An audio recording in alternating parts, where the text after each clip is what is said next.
Hari ini kami dari kelompok 3 ingin mempresentasikan materi yang berjudul Analisis regresi sederhana yang dibimbing oleh Ibu dosen Siti Arita Novia MSI. Daripada berlama-lama, langsung saja kita lanjut ke materinya. Halo semuanya. Kali ini kami berdua akan mempresentasikan konsep detail analisis regresi sederhana. Sebelum memasuki regresi sederhana, kita perlu cari tahu dulu pengertian sederhana, sejarah, dan manfaat regresi. Menurut Lewis, analisis regresi adalah metode statistik yang digunakan untuk memahami hubungan antara variabel terikat dan variabel bebas. Dengan analisis ini, kita dapat membuat prediksi yang akurat dan mengidentifikasi pola dalam data. Pentingnya analisis regresi terletak pada kemampuannya untuk membantu kita dalam mengambil sebuah keputusan yang lebih baik dengan meramalkan resiko dan peluang. Yang kedua adalah sejarah regresi. Apa aja sejarah regresi? Dalam analisis regresi, sejarahnya dimulai pada abad ke-19.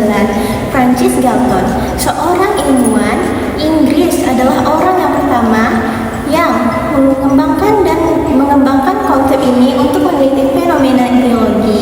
Ia menggunakan analisis regresi untuk mempelajari hubungan antara tinggi badan orang tua dan tinggi badan anak-anaknya. Sejak saat itu, metode ini terus berkembang dan digunakan dalam berbagai disiplin ilmu. Galton mendefinisikan regresi adalah alat yang sangat kuat untuk memahami hubungan antara variabel, kata Francis Galton. Seiring waktu, analisis regresi tidak hanya digunakan untuk analisis linear sederhana, tetapi juga telah mencakup berbagai jenis seperti regresi logistik dan regresi polinomial seiring dengan kemajuan teknologi dan matematika. Kemudian ada manfaatnya, yaitu memahami hubungan antar variabel. Analisis regresi membantu memahami hubungan antara variabel independen dan variabel dependen. Ini dapat membantu mengidentifikasi faktor-faktor yang paling berpengaruh terhadap suatu hasil tertentu. Misalnya, di dalam riset pemasaran, regresi dapat digunakan untuk memahami bagaimana iklan mempengaruhi penjualan. Yang kedua adalah pengendalian variabel lain.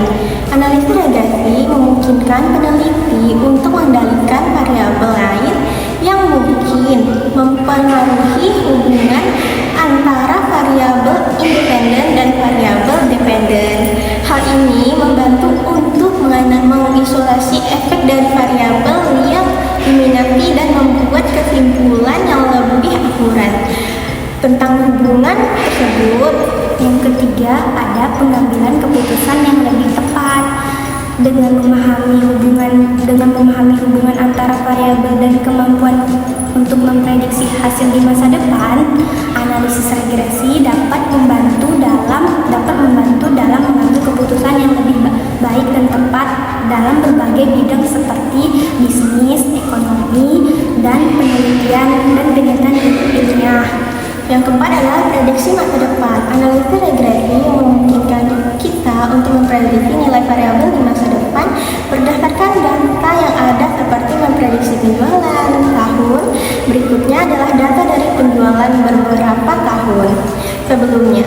Hal ini membantu dalam perencanaan strategi bisnis dan mengantisipasi perubahan pasar. Nah, selanjutnya adalah analisis regresi sederhana.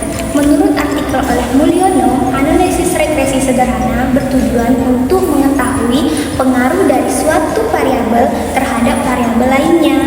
Pada analisis regresi, suatu variabel yang mempengaruhi disebut variabel bebas atau independen variabel, sedangkan variabel yang dipengaruhi disebut variabel terkait atau variabel dependen. Jika persamaan regresi hanya dapat satu variabel bebas dengan satu variabel terkait, maka disebut dengan persamaan regresi sederhana. Jika variabel bebasnya lebih dari satu, maka disebut dengan persamaan regresi berganda. Pada regresi sederhana, kita dapat mengetahui beberapa besar perubahan dari variabel bebas dapat berpengaruh suatu variabel terkait.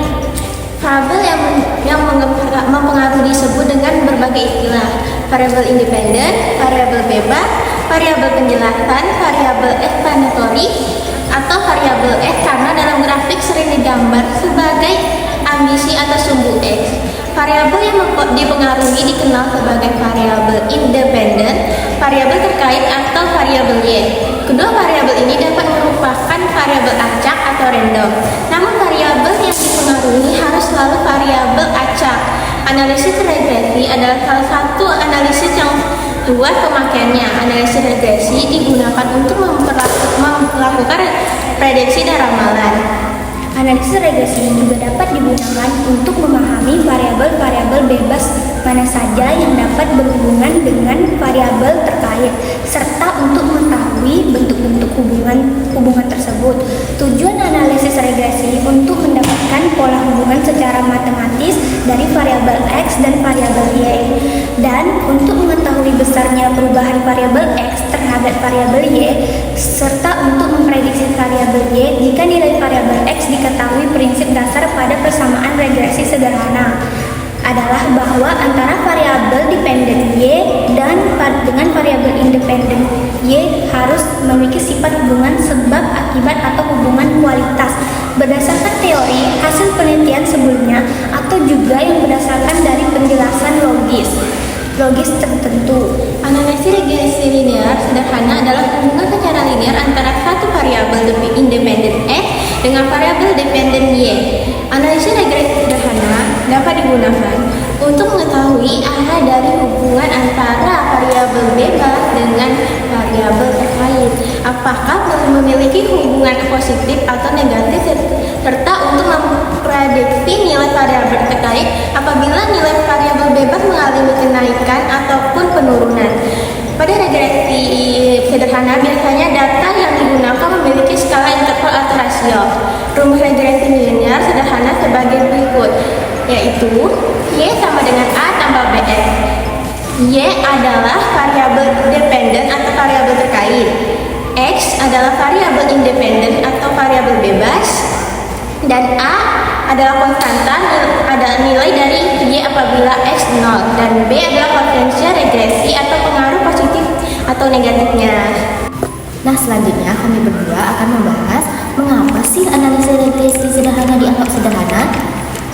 Nah, yang pertama itu kesederhanaan.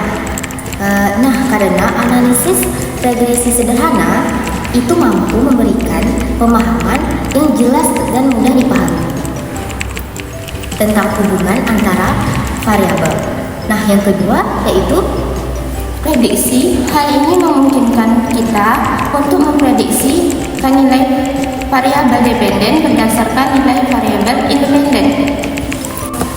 Dan mengapa sih analisis regresi sederhana itu dianggap sangat penting? Analisis regresi sederhana penting karena membantu dalam memahami hubungan antara variabel, memprediksi nilai, dan membuat keputusan berdasarkan data.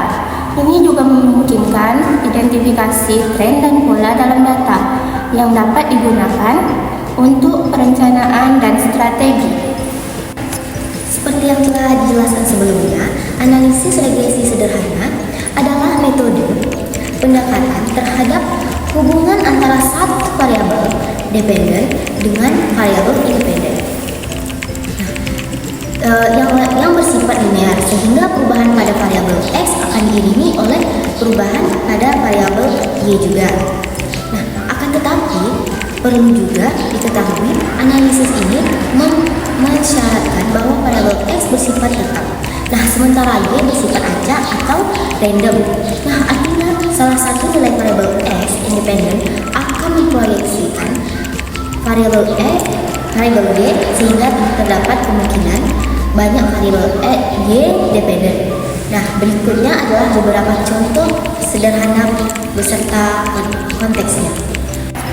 Nah, yang pertama itu hubungan kecepatan loading website dengan jumlah pengunjung.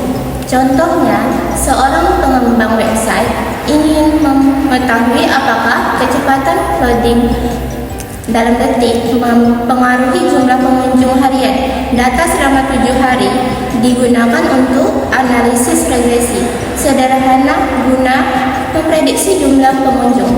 Jika kecepatan loading adalah 2 detik, dan yang kedua, hubungan dosis obat dengan waktu reaksi obat pada pasien.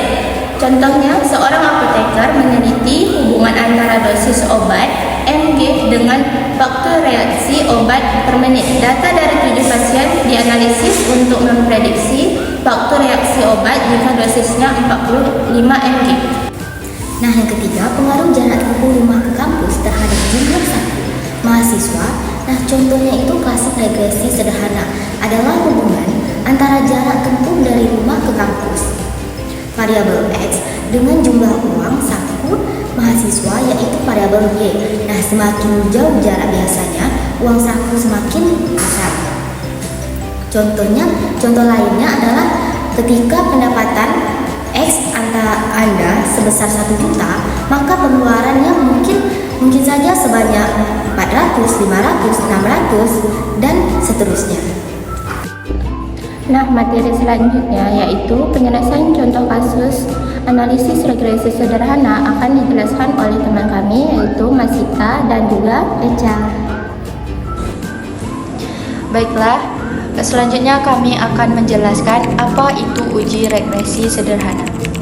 Nah, jadi teman-teman, uji regresi sederhana adalah salah satu metode untuk menentukan hubungan sebab akibat antara variabel dengan variabel lainnya.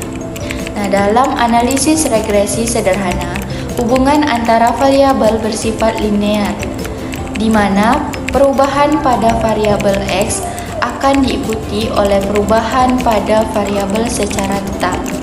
Nah, sedangkan dalam hubungan non-linear, perubahan X tidak diikuti dengan perubahan variabel Y secara proporsional. Baiklah, selanjutnya kami akan menjawab pertanyaan dari teman kami yang berjudul hubungan kecepatan loading website dengan jumlah pengunjung. Nah, jadi di sini ada X dan Y. Nah, nilai X-nya itu 3,5, 2,8, dan 3, dan seterusnya. Kalau nilai X-nya, nilai Y-nya yaitu 120, 150, 140, dan seterusnya. Nah, di sini ada X kuadrat dan Y kuadrat. Nah, nilai X kuadratnya itu 12,25. Ini dapat dari X yang nilainya 3,5 dikali 3,5. Nah, seterusnya 7,84 ini dapatnya dari 2,8 kali 2,8. Hasilnya jadi di sini. Nah, seterusnya yang 9 ini dapatnya dari 3 dikali 3. Nah, yang selanjutnya itu Y kuadrat. Hasilnya itu 14.400. Ini dapat dari 120 dikali 120.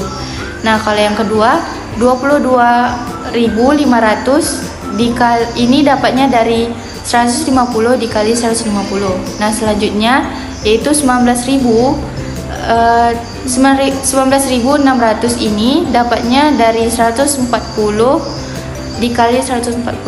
Nah, ini nilai XY-nya yaitu dapat dari 3,5 dikali 120, 2,8 kali 150, dan ini hasilnya. Ini seterusnya.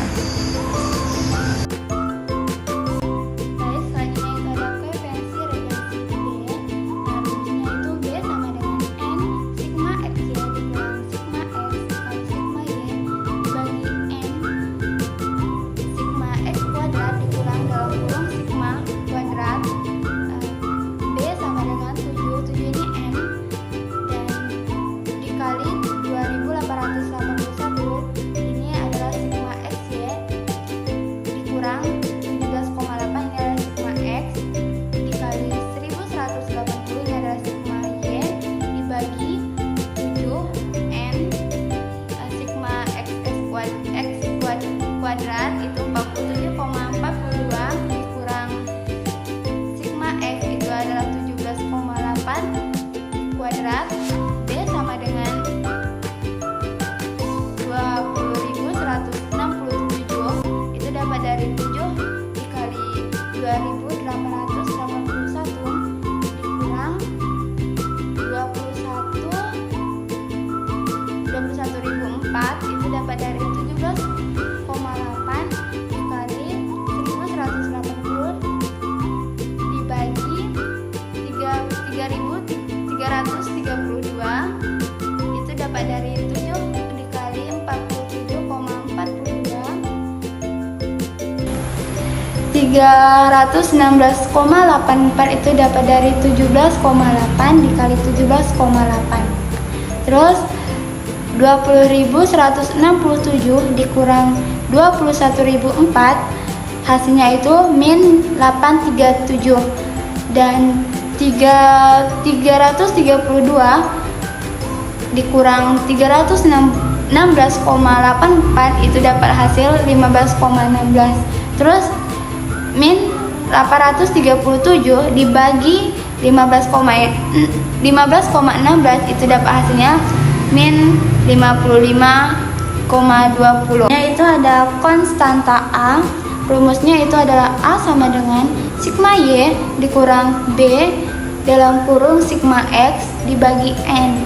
A sama dengan 1180 dikurang min 55,2 dikali 17,8 dibagi 7, hasilnya itu ada 1180, itu dapat ditambah 182, itu hasil dari min 55,2 dikali 17,8 itu dapat 982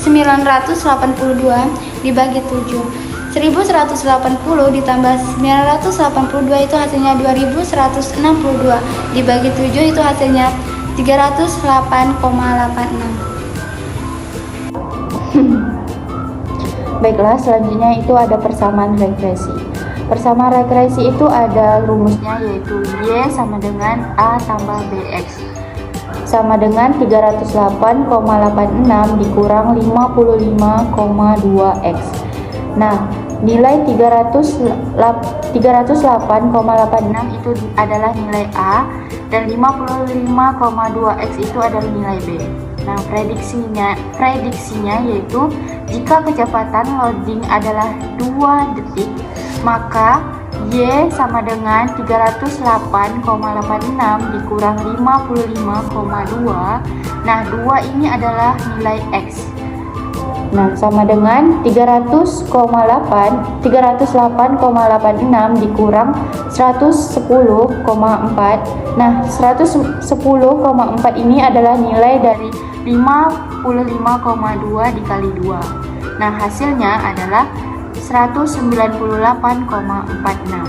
Nah, prediksi jumlah pengunjung yaitu prediksi jumlah pengunjung adalah 198 orang jika kecepatan loading adalah 2 detik. Baik, selanjutnya itu ada A persamaan regresi. Hasil regresi linear sederhana itu Y sama dengan 309,52 dikurang 55,43X. Artinya, setiap peningkatan 1 detik waktu loading, jumlah pengunjung menurun sekitar 55 orang.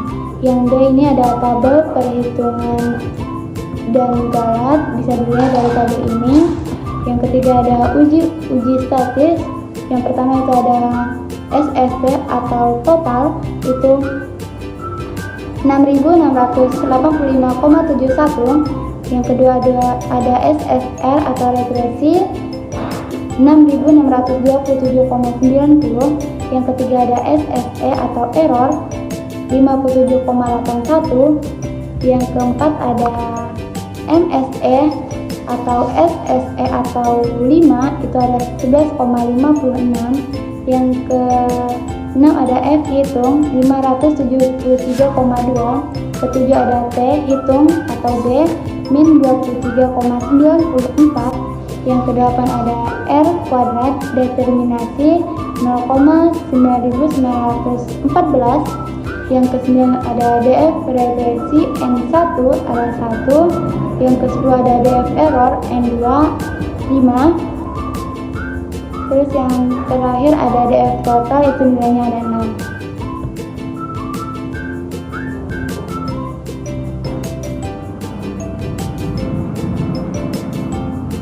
Selanjutnya yang ke D, kesimpulan uji. Yang pertama ada uji F, signifikasi model.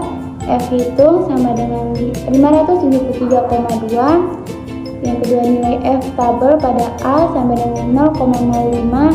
DF 1,5 sekitar 6,61 karena 573,2 lebih besar dari 6,61, artinya HO ditolak. Model regresi signifikan artinya kecepatan loading berpengaruh terhadap jumlah pengunjung. Yang kedua ada uji T, signifikansi B. T hitung sama dengan min 23,94. Nilai T tabel pada A sama dengan 0,05.